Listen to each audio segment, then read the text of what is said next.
Qual é a melhor construtora da Bolsa de Valores para se investir hoje? No vídeo de hoje, a gente vai fazer uma análise da EZTEC, da Trisul, da Even, da MRV e da Cyrela e vamos tentar descobrir qual delas é a melhor construtora para se investir na Bolsa de Valores. E a gente está fazendo esse vídeo aqui porque, na minha opinião, as construtoras estão com um preço muito abaixo do que deveriam estar e isso está gerando uma grande oportunidade de investimento para todas elas. E no vídeo de hoje, a gente vai analisar cada uma delas e vamos tentar determinar qual que é a melhor construtora atualmente para se investir.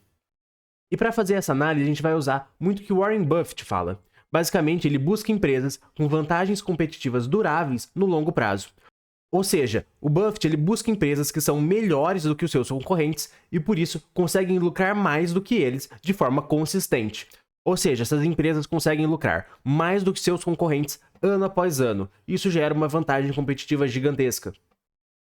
Então, como que a gente vai analisar essas empresas no vídeo de hoje?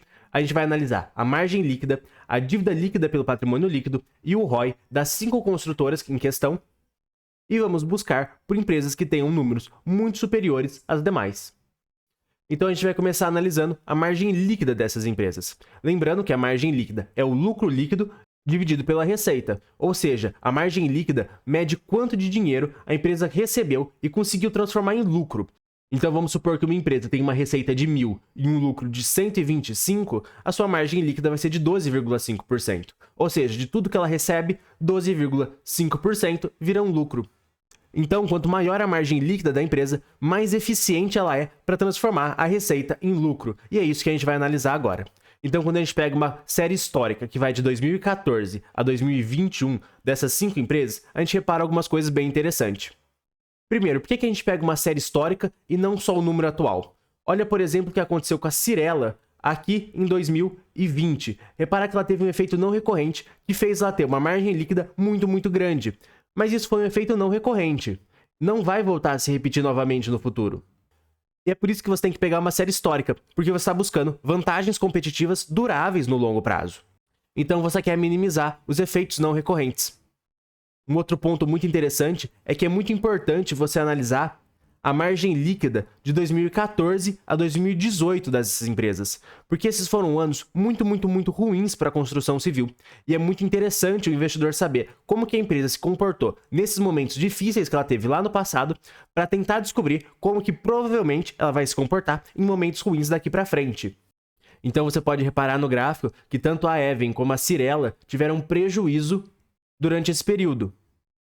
Enquanto a Trisul teve um ano muito ruim em 2016, mas mesmo assim não chegou a ter prejuízo. A MRV conseguiu ser extremamente constante, se mantendo entre 17% e 8%, o que é uma margem relativamente ok. Enquanto a EZTEC mostrou um resultado muito superior às demais, como pode ser visto no gráfico. Isso demonstra que provavelmente a EZTEC tenha vantagens competitivas de longo prazo e para você saber isso, você tem que analisar um pouco mais. Mas agora a gente chegou próximo da metade da nossa análise, e se você estiver gostando do vídeo, eu vou pedir para você se inscrever no canal para ficar por dentro dos próximos vídeos, e se você já for inscrito, eu vou pedir para você deixar o like para ajudar na divulgação do canal. E agora a gente vai falar um pouquinho sobre a dívida das empresas, e a dívida das empresas do setor de construção é muito importante para serem analisadas. E para entender isso, a gente tem que entender um pouco do ciclo de construção. Primeiro a empresa compra um terreno, isso aí vai gerar por volta de 20% dos custos totais do empreendimento.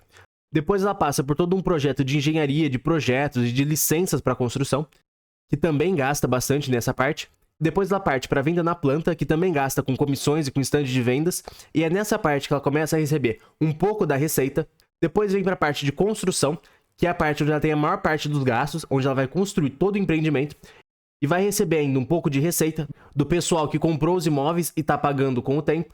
E ela só vai realmente receber o grosso da receita lá na parte de entrega das chaves, quando ela terminar o empreendimento. E só no final ela vai descobrir se ela teve lucro ou prejuízo.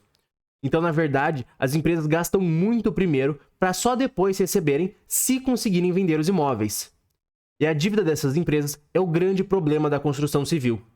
Isso porque, se ela tiver uma dívida alta, isso vai gerar muitos juros que ela tenha que pagar, e se ela não conseguir vender os imóveis no tempo certo, ela realmente pode ir à falência, como já aconteceu com várias empresas desse setor. Então, empresas de construção civil que têm dívida alta precisam vender os seus imóveis no tempo certo, senão pode dar muito errado com a empresa. E para analisar a dívida das empresas, a gente vai usar o indicador dívida líquida sobre valor patrimonial. E a gente está usando dívida líquida sobre valor patrimonial porque o EBIT e o EBITDA tendem a variar bastante dessas empresas, então usar dívida líquida sobre EBIT ou dívida líquida sobre EBITDA vai dar um número um pouco distorcido, enquanto pelo valor patrimonial dá um número que oscila menos, o que é algo mais interessante para se analisar. Então, quando a gente analisa, a gente vê novamente que a EZTEC se destaca muito das outras construtoras. Enquanto a maioria das empresas tem uma dívida considerável, a EZTEC sempre construiu com caixa próprio, ou seja, o dinheiro dos empreendimentos é dinheiro do próprio caixa da empresa, ela não contrai dívida. E a empresa Even vem fazendo a mesma coisa desde 2020. Isso garante que esses projetos que sejam feitos com o próprio caixa da empresa não precisem ser vendidos na pressa. Não, você pode esperar mais tempo até vender a um preço justo, um preço que seja interessante para a empresa. Você não precisa vender a qualquer preço para pagar a sua dívida que está com juros bem altos que você contraiu, o que acontece com várias empresas. Então aí, novamente, um ponto para a EZTEC e um ponto de análise aí para a Even, se ela vai continuar operando com caixa, sim ou não, é uma coisa que a gente vai ter que analisar no futuro. Agora a gente vai analisar o ROI dessas empresas, e o ROI é uma medida de rentabilidade. Basicamente, o ROI ele é medido pelo lucro líquido dividido pelo patrimônio líquido, e quanto maior for o ROI da empresa, mais rentável ela é. E aqui vale um ponto importante. O que você deve esperar em um ROI de empresas que utilizam caixa próprio? Bem, você deve esperar que o ROI ele seja menor em períodos bons da economia e maior em períodos ruins da economia quando comparado a outras construtoras. E é exatamente o que acontece quando a gente analisa aqui o ROI da EZTEC. Se financiar com dívida para viabilizar os seus projetos, só vale a pena se você conseguir vender os imóveis depois. Senão isso se torna bem problemático.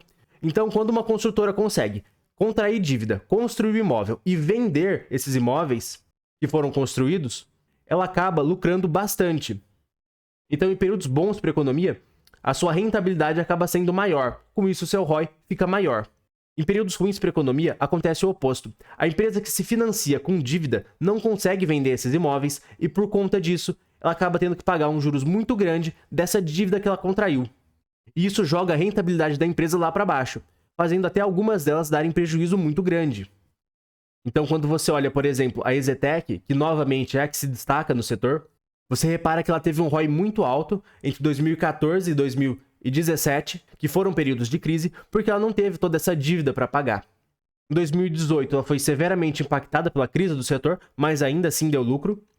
E aqui vale um ponto importante a se destacar. Em 2019, ela faz um follow-on e ela aumenta o seu patrimônio líquido, ou seja, ela emite novas ações e vendem aos acionistas.